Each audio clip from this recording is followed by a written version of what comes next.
Podcasting from St. Louis, Missouri, this is Functional Wellness with Dr. Allison, your information and inspiration hub for all things health, wellness, and functional medicine. Your host, Dr. Alison DiBarto Goggin, has been practicing functional medicine for over 11 years. She is passionate about finding root causes and solutions for gut health, hormone balance, anxiety, and autoimmune conditions. Welcome to the show. Hi everyone, it's Dr. Allison, and today I'd like to do something a little bit different. I don't have anything really prepared. I wanted to talk about the mindset around weight loss, our relationship with food, and the reason I wanted to do this is because so many of my beautiful patients have struggles with weight loss. And their main goal is, how can I lose that 10 pounds? How can I lose that 5 pounds? How can I lose that 30 pounds even? And I'm looking at them and we're doing our videos, and honestly, they're so thin and they're so gorgeous. And it breaks my heart because they have so many other things going on. Like, we need to fix the PMS, and we need to fix your sleep, and we need to fix your sex drive and get you to feel human again. And their only focus is weight, size. What do I look like? What does my spouse see me as? How do I present myself to the world? What size do I fit in? And that creates my worth. And I think most people struggle with this. Most women struggle with this. And you're not alone if you feel like that your body represents who you are. And we're very attached to that. And our society is very attached to weight and thinness and skinny is healthy and healthy is good, or healthy is skinny and skinny is good, right? And what size and all of those things. And I really wanted to take the time today because we've been talking about weight loss for the past couple podcasts. We're still doing that 5-pound challenge, which I would love for you to join. But I really want you to look at your motivations for why are you trying to lose weight? Why are you killing yourself to achieve something that in the end might not radically change your life? So on the other hand, I always feel like I always have to put in disclaimers. Weight is important because it affects our blood pressure, our issues with blood sugar and diabetes and heart attacks and hormone health. So a healthy weight is important for our health, and there's no way around that. We need to be taking care of ourselves, right? But we also don't need to punish ourselves and starve ourselves and break ourselves apart and be down and torturing ourselves. And that's what I see a lot of people do. And so one book that I would recommend is Women, Food, and God by Janine Roth. She has quite a few books out about food. And I wanted to read just a few things that she had written she was talking about a retreat, and she said, if they gained 10 pounds, if their arms didn't look the way they wanted them to look, were they still themselves? Besides the ongoing story in their minds about the way it should be, the way they wanted it to be, the way they needed it to be for them to be happy, was anything actually wrong? What remained when they lost their ideas of what they believed they couldn't live without? They had done a mirror exercise together, and they walked up to a full-length mirror and told her what they saw.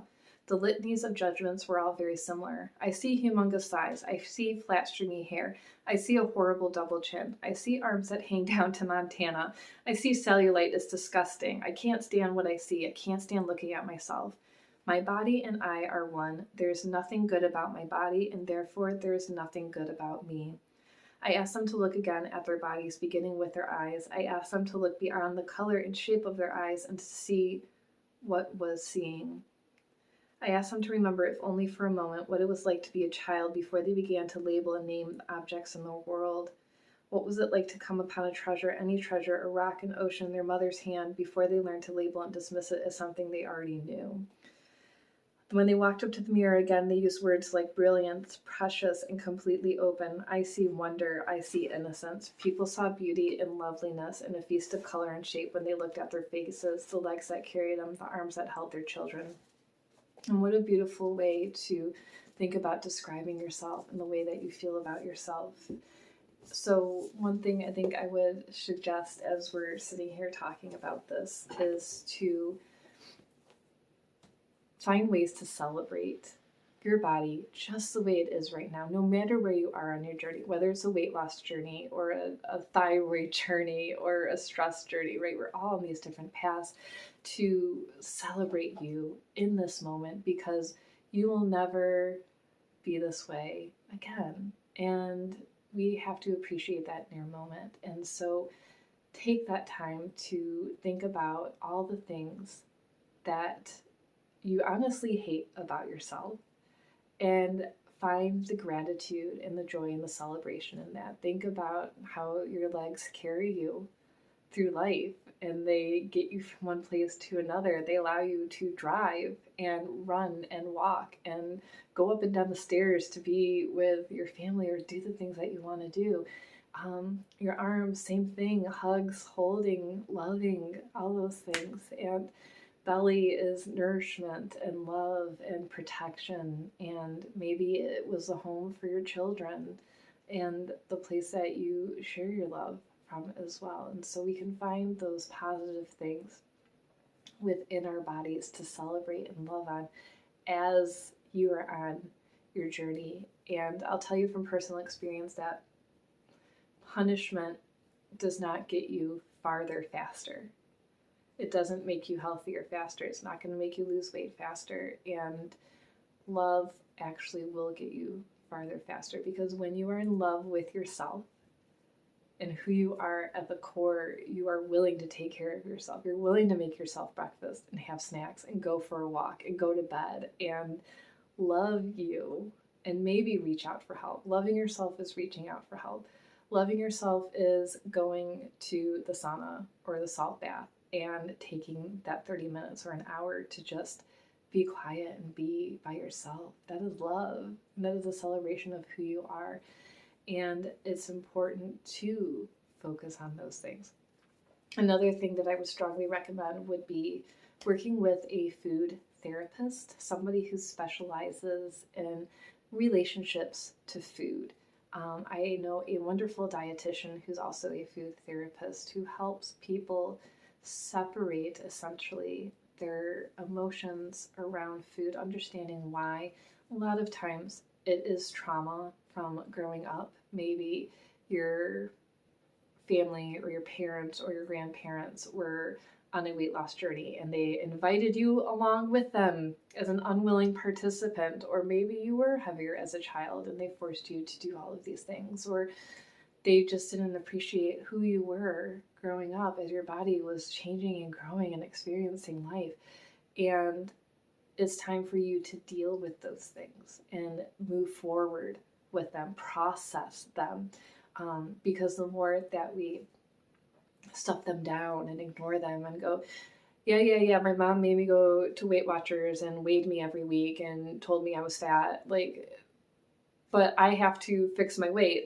We're not going to make progress functionally with supplements and food and lifestyle and stress until we can make it through these emotions and your history. And it's really important that you address those while you're on your journey, so that way when you come down into those low spots and you're not feeling good about yourself, that you can move forward and you have those tools and resources and those people to talk to get you through those times.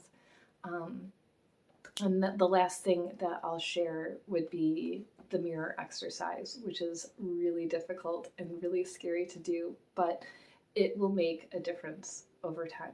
So what I would recommend is getting a mirror, any size, and either kneeling or sitting in front of it and just meditating with your eyes open, completely naked, and gazing into your eyes and just getting comfortable with your body and looking at your body.